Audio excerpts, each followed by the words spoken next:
જાન્યુઆરી 2026 26/1/26 એટલે આજનો દિવસ ખાસ, કારણ કે 27 આવતી તારીખ વર્ષ આવશે, પણ 26/1/26 એટલે બે બાજુ 26 આવે. તો આ તકે આપણા આમંત્રણને માન આપીને, આમ તો આપણા કમિટીના મેમ્બર જ છે, એટલે ભરતભાઈ દીક્ષિત સાહેબ, કોર્પોરેટર શ્રી, વધારેલા લાયન્સ ક્લબના બેન, આપણા અધ્યક્ષ શ્રી ભરતભાઈ, નટુજી, ગામના તમામ આગેવાનો, એમની સાથે પધારેલા, પછી ભૂતપૂર્વ વિદ્યાર્થી બહેનો, માતા પિતાઓ, અમારા જૂના સ્ટાફના નિવૃત્ત જૈનને પણ એટલો ઉત્સાહ હતો, એ પણ બાળકો માટે પેન્સિલ લઈને આજે કે સાહેબ હું ખાસ આવું, એટલે બેનશ્રીનો પણ ખૂબ ખૂબ એકવાર તાળીઓના ગડગડાટથી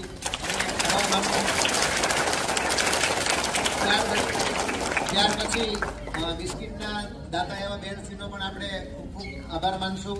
એ બધી શાળાએ આવે અને એક વર્ષથી જે નાની છે જન્મેલી, એને પણ આપણે 5-6 વિદ્યાર્થીનીઓએ શાળાએ આવવા માટે આમંત્રણ આપેલું હતું, એનું પણ સન્માન રાખ્યું છે, અને એમના માટે આપણે ગિફ્ટ પણ તૈયાર રાખેલી છે. સરકારશ્રીનો ઉદ્દેશ્ય એવો છે કે દીકરીઓને શિક્ષણમાં પ્રોત્સાહન મળે, એટલા માટે 26મી જાન્યુઆરીએ છેલ્લા 10 વર્ષથી દીકરીના હાથે દીકરીની સલામ દેશને નામ એવો કાર્યક્રમ ઉજવવામાં આવે છે. બીજું કે ધ્વજ એ તિરંગો આન બાન ને શાનનું પ્રતીક છે, તો ખાસ આપણે આપણા માનનીય વડાપ્રધાન શ્રી નરેન્દ્રભાઈ મોદીનો પણ ખૂબ ખૂબ આભાર એટલે માનીએ છીએ. પહેલા તિરંગો ફરકાવતા લોકો ડરતા હતા, આપણો દેશ આઝાદ હોય છતાં બીક, રાતે આમ નહીં ફરકાવવાનો, પ્લાસ્ટિકનો નહીં ફરકાવવાનો.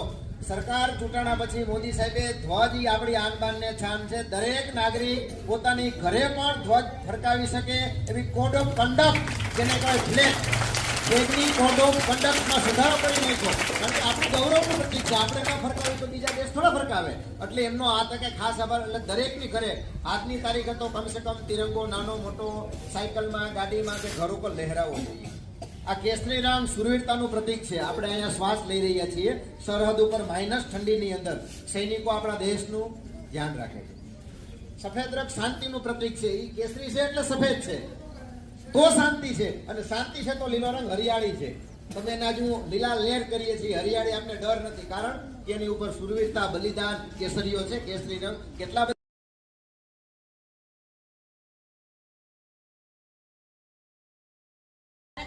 સ્કૂલ એમાં મને જમીન આસમાનનો ખેલ લાગે છે.